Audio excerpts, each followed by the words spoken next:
Now this is better now. He's working. He's got him really crushed up against that cage. Makes it very difficult for him to work in a guard position because of the flexibility. As his neck's there against the cage. Like we saw earlier with one of the fights where he lifts the head up. It makes it very difficult to bridge or posture from that position. So we're coming to the end of the round now, Ian. What do you take away from that round? Well, I think both fighters will go away from there. They both know now what the other guy's got. They've both had a good look at what the other guy's got, and they both know where they can win and lose. Because I think Arturas looked quite good, stood up, he had some nice sharp strikes, although Alex was fairly dangerous and landed a decent left hook. I think Arturas needs to try and keep the fight standing, keep a little bit of distance. I think Alex needs to go in there, work how he was, maybe not try and turn his back so much, and both of them will be now, if they get, they'll be aiming on the floor to get top position and keep controlling that top position, not let that position go. I think for me that's Alex's round, but it's still definitely a two-man fight. Absolutely, Arturas is still in it. I think if Alex gets top position again, his corner's probably telling him, to keep those hips down a bit, keep the pressure down, keep your opponent locked in. Maybe take your time, rain heavy leather by all means, but make sure you're not overbalancing or you're not giving some space away. So there's the seconds out there from the instruction from the referee.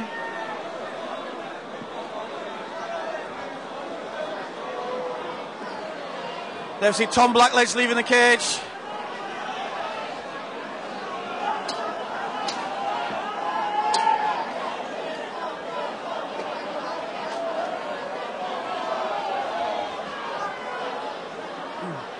Alex Minogue's corner, forget his gum shield. Certainly not a good plan in an MMA bout. Unless you have a good dentist.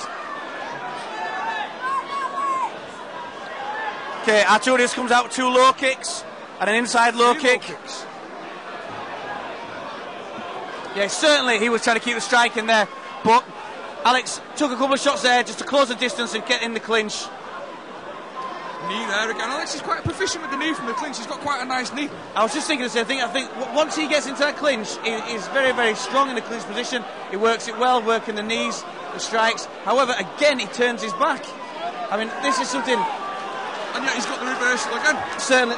Look, Arturas maybe doesn't have the ground skill to make the most of that position, but twice there, Alex has been in a bad position because he's turned his back. I think if I'm in Alex's corner now for this fight, I'm telling him to forget the hip toss, don't look for the judo throw.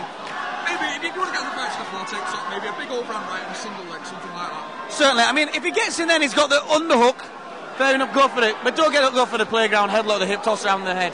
It's good when you've got a jacket on. It's very difficult when the arm's sweaty because you need to pull that lead arm around. And if the arm's sweaty, you're just not going to get it. And of course we're sitting ringside noticing that Alex is going for his hip toss. I'm sure that Arturas' corner's noticed and Arturas himself. Certainly. So here we go, Alex now sat in the mount position. So it's... Hey!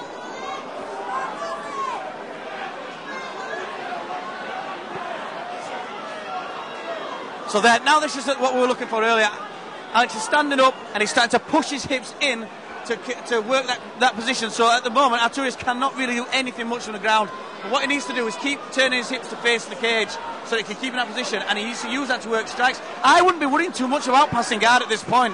I've been working some strikes there, trying to weaken him down from that position. All he did there by trying to pass guard was actually lose the position he was in. And he's still fighting to try and get side control. Now he's in a better position. He's in the middle of the cage with side control. He's side control now. Yep. Something we see a lot of Wolves there guys do is they like to, whatever the hand is nearest the head, press down, extend the arm, and then drop the arm and let the elbow go. Yeah, the old hand to elbow, which is definitely good. He needs to keep that right knee tight. And I'd be looking to maybe turn him onto his side, or pull him onto the side, keep a tight position, but turn him in on the side to attack that far arm, or get my leg underneath the head to maybe work around the Kimura position from here. Again, we see someone in a debut fight rushing over to mount and getting caught in half guard. This is such a common mistake for debut fighters.